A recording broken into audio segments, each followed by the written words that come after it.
Voilà, vous venez nous expliquer à l'instant qu'il n'y aurait pas une puberté, mais plusieurs. Alors ceci semble très curieux, hein, pour le moins. Est-ce que vous pouvez nous en dire plus? Voilà, alors évidemment, on a l'habitude de penser qu'il existe une puberté, on parle de la puberté. Cependant, il y a quelques auteurs qui ont parlé autrefois, avant la guerre d'ailleurs, de trois pubertés. Mais tout cela est tombé en désuétude aussi, parce que ces connaissances ne sont pas parvenues à percer et à passer la rampe, si on peut dire.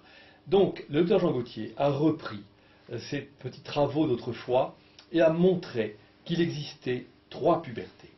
La première puberté, c'est une puberté, qui est passée inaperçue parce que, au huitième jour de la naissance, elle est passée inaperçue parce que la puberté signifie pour la plupart des scientifiques, et même du commun des mortels, l'avènement de nos possibilités de reproduction. Et donc, c'est la puberté de l'âge de 12-13 ans qui caractérise ce qu'est la puberté. On dit la puberté, l'âge de 12-13 ans, pour arriver à cette faculté de reproduction. Puisqu'il y a une manifestation génitale, une maturation des gamètes, c'est-à-dire des cellules reproductrices qui se forment et qui vont aboutir à une période de capacité de reproduction pour le jeune adulte. Bien.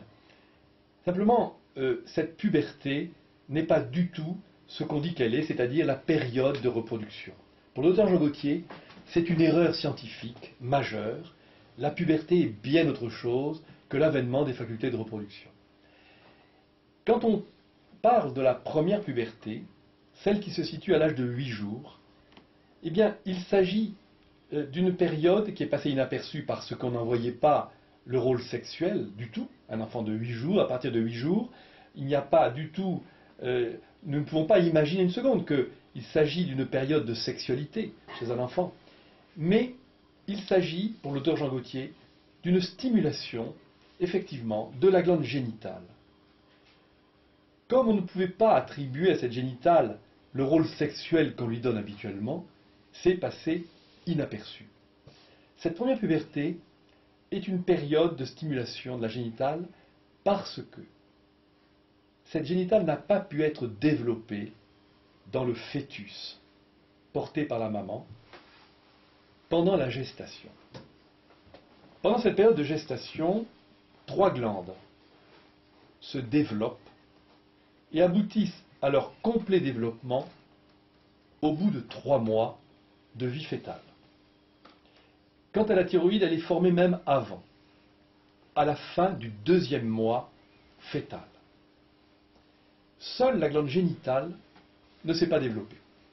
Elle est ébauchée cependant, elle possède des hormones, mais les physiologistes n'ont jamais conclu à son développement, elle reste une glande immature.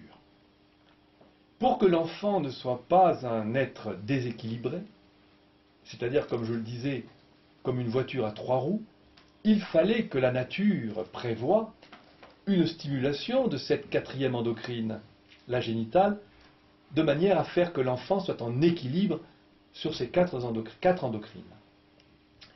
La première puberté a pour but donc la mise à niveau de la glande génitale.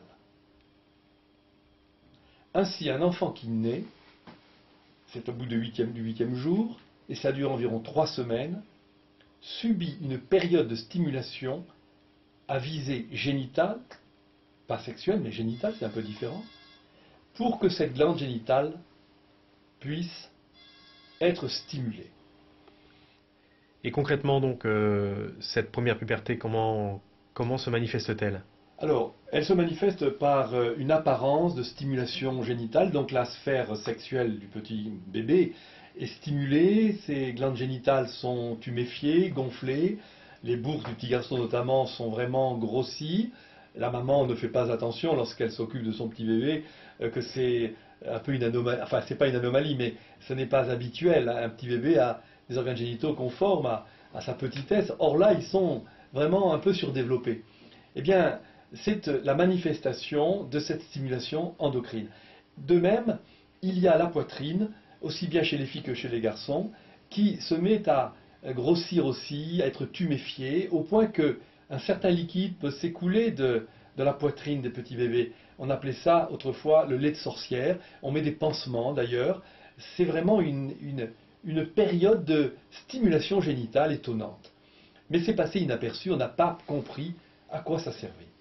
C'est vraiment une visée génitale, parce que la génitale a un énorme rôle dans l'équilibre glandulaire, ce qu'on dira aussi par la suite. Et donc les pubertés suivantes, Alors la deuxième ont le même puberté, rôle. exactement le même rôle, c'est vraiment copie conforme à la première puberté, simplement l'enfant à 12 ans, vers 12 ans, sait parler, a déjà des enregistrements, et cette glande de régulation génitale va pouvoir s'exercer non seulement sur le somatique encore, si vous voulez, comme le petit enfant, mais sur le plan intellectuel aussi. Donc la génitale va apporter des éléments de réglage, d'équilibre glandulaire et général sur l'enfant.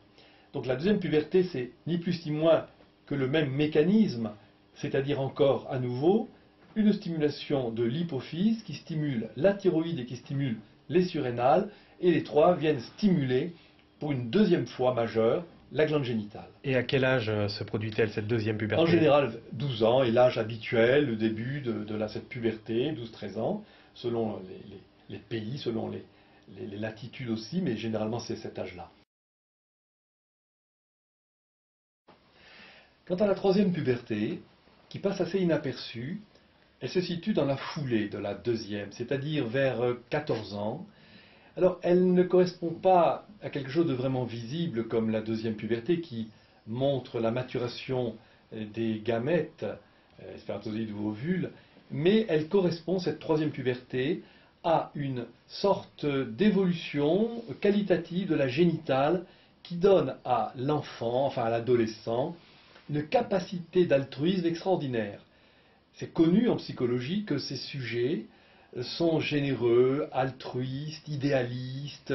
Les grands sujets humains les passionnent, la mort, la liberté, les civilisations, les races, enfin tous ces grands concepts intéressent l'adolescent qui découvre le monde, et elle correspond, cette mentalité de l'adolescent, à une évolution qui fait suite à la deuxième puberté, une évolution de sa génitale, donc une sorte de puissance supplémentaire de l'impact hormonal de la génitale sur son état général, et sur ses glandes d'abord, sa influence glandulaire générale, mais sur son cerveau aussi. Voilà, la troisième puberté se manifeste par cette qualité psychologique plutôt. Voilà, alors, ce qu'il faut dire encore, la génitale possède deux fonctions, enfin deux parties, deux entités. C'est ça qu'il faut bien savoir. Quand on parle de génitale, on dit la glande génitale, c'est la glande de la sexualité. Pourquoi le docteur Jean Gauthier a-t-il proclamé, si je puis dire, qu'elle n'est pas la glande de la sexualité? Parce qu'il y a deux parties. Une partie reproductrice, qui est constituée de tissus fabriquant les gamètes, donc les spermatozoïdes d'un côté et les ovules d'un autre. Dans la glande masculine, par exemple, prenons cet exemple, c'est plus facile à considérer. Nous avons dans une coupe de testicules, au microscope, qu'est-ce qu'on voit? On voit des canaux séminifères dans lesquels sont fabriqués les spermatozoïdes. Nous voyons cette pelote de canaux, qui forme une sorte de pelote à l'intérieur du testicule, qui fabrique les gamètes. Dans la lumière interne de ces canaux, il y a la formation des gamètes, encore une fois. Voilà. Mais ça n'est pas la seule partie intéressante dans le testicule, puisque dans les interstices de ces canaux séminifères, il y a un tissu conjonctif de soutien dans lequel baignent de nombreuses cellules, qu'on appelle les cellules de Leydig, qui fabriquent, qui produisent, qui sécrètent une hormone, l'hormone mâle, la testostérone. Elle est fabriquée, cette testostérone, dans ces cellules interstitielles, dans les interstices des canaux, donc on appelle la glande interstitielle. Cette glande génitale à part entière, c'est la glande génitale véritablement, hormonale, s'entend, qui est la seconde entité de la génitale. Donc dans la génitale, il y a bien deux entités. D'une part, la glande reproductrice, et d'autre part, la glande endocrine. Comme on n'a pas compris On n'a pas compris du tout même. Quel était le rôle de la glande génitale endocrine? C'est facile de le dire après coup, après avoir découvert son rôle véritable par les travaux du docteur Jean Gauthier, c'est vrai. Mais on a cru comprendre, en tout cas, ce qu'était cette glande génitale endocrine, puisqu'on a dit qu'elle était la glande ou l'hormone de la sexualité. C'est par ignorance que nous avons dit ça. On a dit ça parce que la proximité spatiale des deux glandes est telle que, voyant la glande endocrine si proche de la glande reproductrice, puisque elles ne font qu'un presque, pas tout à fait, mais c'est dans la même entité génitale, on a dit la glande endocrine ne peut servir qu'à la glande reproductrice. On a dit donc que la glande hormonale était ou avait comme finalité première la stimulation, l'entretien, le nourrissement de la glande reproductrice, c'est-à-dire la stimulation des canaux séminifères chez le mâle, et chez la femelle ou chez la femme, c'est la même chose, simplement les hormones folliculines agissent, disent-ils, sur la maturation de l'ovule, du follicule et de l'ovule, mettons.